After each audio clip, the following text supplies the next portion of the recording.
All right, here is an update on my 2000 CLK320 convertible, cabriolet, whatever.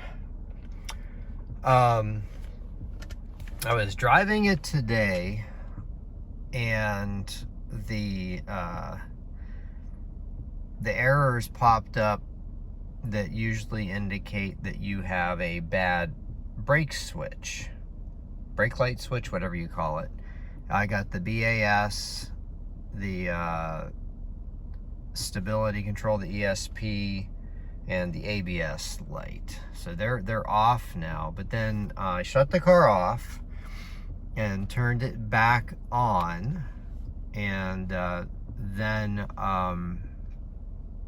I noticed that the fuel gauge actually dropped. It went from like a quarter all the way down to almost zero, and the power was low. And I thought, well, maybe there's an issue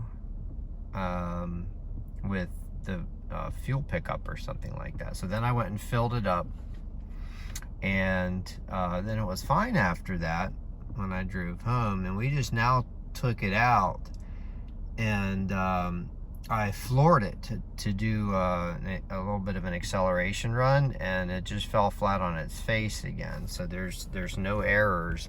Now I have an X Pros, a launch X Pros, and I tried hooking up to see if there's any codes, and it absolutely will not connect to this car.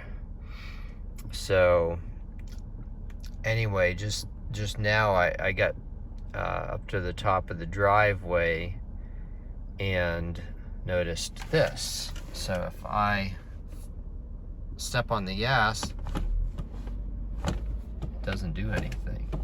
So I can actually completely, so it does eventually happen, but it's just very slow, very non-responsive.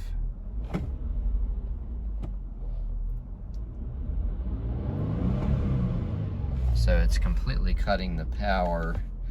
Now that typically is a sign of a bad brake light switch. Now just for contrast, I'm gonna shut it off and restart it.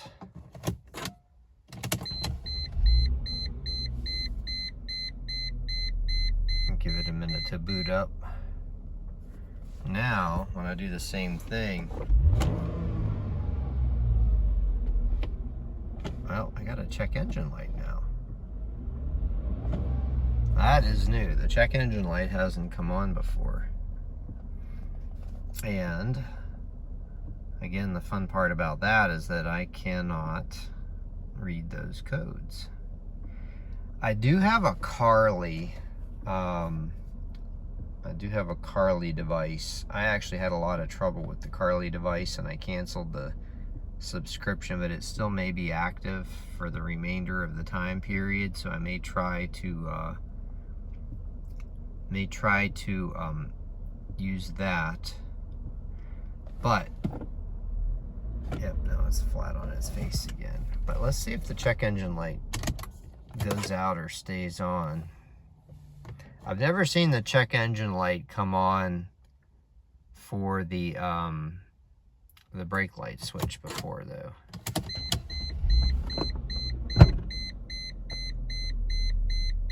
All right, so we have a steady check engine light, but now I have power again, but just once. So the power issue has returned. So most likely it's something stupid. I just got to be able to hook up and see what the codes are. So that'll be the next step, is figuring out how the heck to read the codes in this car, and seeing what I can do about it.